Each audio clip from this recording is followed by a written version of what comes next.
Assalamualaikum warahmatullahi wabarakatuh. Bismillahirrahmanirrahim. Alhamdulillahirabbil alamin. Wa bihi nasta'inu ala umurid dunya waddin. Wassalatu wassalamu ala asyrafil anbiya'i wal mursalin wa ala alihi wa ashabihi ajmain. Saudaraku, dimanapun Anda berada, semoga kalian semua tetap bahagia dan tetap dalam kondisi yang tenang. Pada kesempatan kali ini, saya akan mengungkap ataupun menyampaikan sebuah tema yang berkaitan bahwasanya yang bernama hidup, yang bernama Allah, itulah sangat bisa kita saksikan dan sangat nyata, dan itu sangat dekat sekali dengan diri kita. Siapa yang mengharap pertemuan Allah di dunia, maka Allah sendiri akan menjanjikan pertemuannya itu ya. Barang siapa di dunia belum bisa bertemu atau menyaksikan siapa Allah, maka di akhirat akan semakin jauh tersesat, semakin tidak bisa bertemu Allah.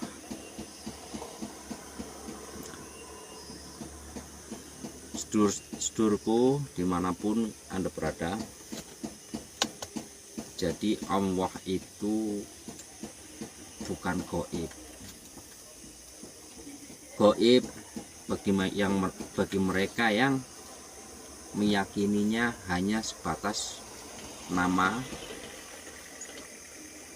sehingga keyakinan mereka bahwa bertemu Allah ini nanti ketika jasad ini mati. Dan tentunya hal ini akan membuat kita semakin jauh. Di alam berikutnya, setelah kematian jasad, bahagia ataupun tidak, ini tergantung kehidupannya sewaktu di dunia ya. Nah, kita santai lur, saya merokokan dulu.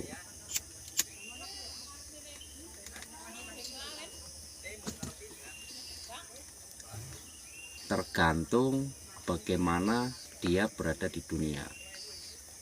Jadi yang namanya akhirat adalah copy pastenya dunia. Di dunia mendapatkan kebahagiaan, tentu di akhirat juga akan mendapatkan kebahagiaan. Di dunia hati gelap, belum bisa menyaksikan sebuah kehidupan yang nyata, belum bisa menyaksikan siapa Allah, sehingga dia tidak kenal siapa yang bernama Allah, siapa pemilik nama Allah, maka dia akan jauh lebih tersesat. Nah, sekarang untuk mengenal Allah, di mana alamat Allah? Ini yang perlu kita ketahui. Di mana alamatnya dan bagaimana cara menemuinya? Di Al-Quran sudah banyak dijelaskan tentang keberadaan Allah. Jadi bukannya Allah bertempat ya. Allah laisa kamitslihi syai'un. Beliau tidak serupa dengan apapun. Beliau tidak bisa disamakan dengan apapun. Tetapi beliau nyata, wujud di dalam apapun itu. Beliau lebih dekat dari urat leher ya, urat leher ataupun urat nadi, lebih dekat dari itu, lebih dekat dari jarak mata kanan dan mata kiri, dan dia ada di dalam diri kita, diri setiap insan, diri setiap makhluk. Dan saya tekankan sekali lagi, bukan berarti Allah itu bertempat. Walaupun ada di dalam diri, tapi dia tidak bertempat. Ya, bahasa di dalam diri adalah sebuah penghantar ilmu agar kalian semua menuju paham. Nah, kalau tidak saya bahasakan seperti ini, ya tentunya akan sulit. Karena ilmu adalah sebuah kendaraan menuju paham. Kalau tidak diurai, ya kita tidak dapat kisi-kisinya, artinya kita tidak dapat kuncinya, sehingga akan susah menuju kefahaman, itu akan susah. Sedulurku kabeh yang berbahagia, baik yang terlihat dan yang tidak terlihat, Allah bisa ditemui manakala diri kita mati. Allah bisa ditemui dalam ketiadaan diri kita. Artinya apa? Apabila ketiadaan diri kita, ataupun apabila diri kita dalam keadaan fana, berarti sifat-sifat selain Allah sudah disirnakan. Nafsu yang mengaku-aku bahwa diri ini adalah hidup, sehingga diri ini bisa beraktivitas, bisa bergerak, ini sudah fana. Ya, ketika keadaan itu fana, maka mutlak di dalam diri setiap insan itu hanya ada hidupnya Sang Tunggal. Dialah Allah Subhanahu wa Ta'ala.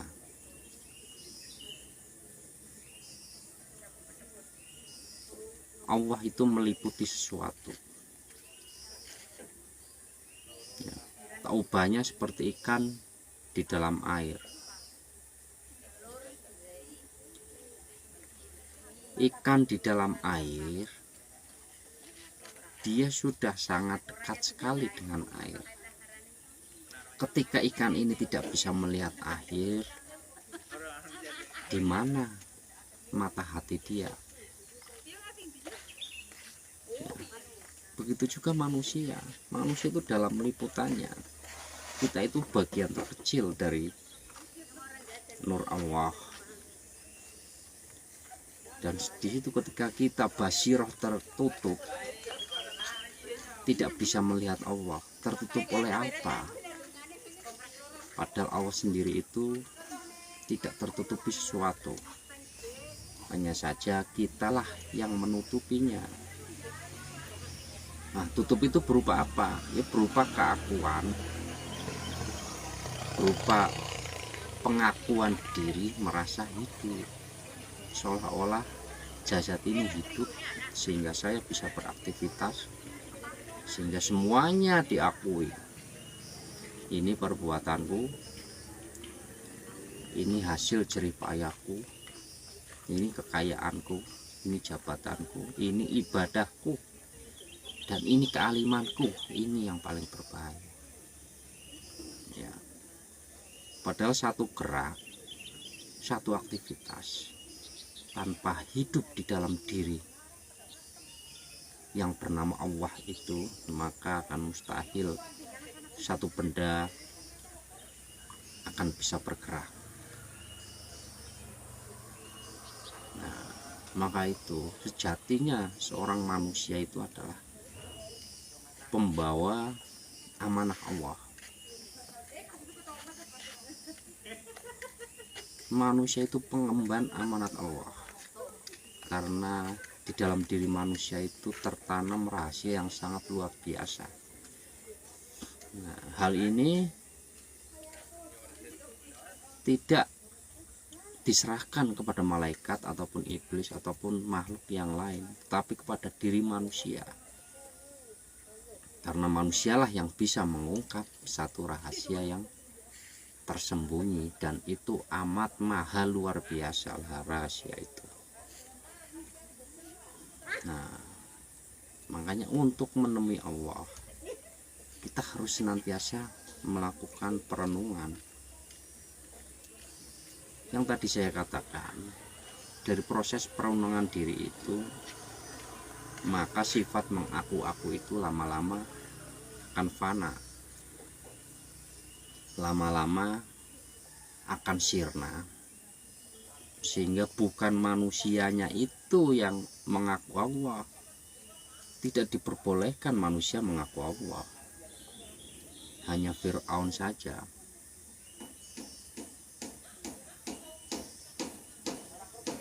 Ketika manusia itu sudah sirna sifat kemanusiaannya, sehingga di situ hanya ada tajalinya, ada menetapkan segala sesuatunya hanya Allah, ya maka yang hidup itu adalah Allah. Ini yang disebut dengan kesadaran ilahiyah. Ini yang disebut dengan sidratul muntaha, kesadaran yang murni hanya Allah semata. Nah, seperti itu lur ya. Langkahnya seperti apa? Satu, kita semua berada pada area taholli, di mana di situ pemahaman kita hanya sebatas kulit luarnya saja. Sholat hanya raganya saja yang sholat, ruhnya tidak bisa sholat. Syahadat hanya mulutnya saja yang berbicara, sedangkan roh kita masih tertutup.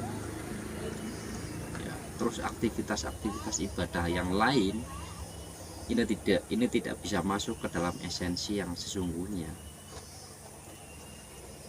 Ini area taholli namanya ya, taholli ataupun syariat di situ. Nah, ketika perenungan itu dijalani, perenungan itu kita lakukan setiap hari, setiap saat, ya maka lama-kelamaan dari area tahalli, pembersihan hati ini, lama-kelamaan kita akan masuk kepada area tajalli di situ. Oh, ternyata nafas ini adalah hidup. Ternyata nafas ini adalah yang menggerakkan satu benda ataupun apapun itu ya. Melalui perenungan nafas. Perenungan nafas ini bukan kita melakukan zikir nafas, masuk, Allah keluar, tidak, tetapi hanya merasakan bahwa di dalam diri ini terdapat hidup yang senantiasa tidak pernah tidur, tidak pernah sakit, dan dia abadi. Maka dari itu temukan dia di dalam diri kita, sangat dekat dengan diri kita. Nah, itu areanya tajalli ya. Kalau sudah bertajalli di situ, Allah sudah bertajalli, maka satu aktivitas apapun kita sudah tidak mengaku-akui lur. Itu semua karena murni Allah. Nah, disinilah keikhlasan baru bisa terwujud. Kebahagiaan sudah pasti terwujud di situ lur. Nah, seperti itu lur. Segitu saja, nggak usah banyak-banyak lah. Mohon maaf dan terima kasih. Wassalamualaikum warahmatullahi wabarakatuh.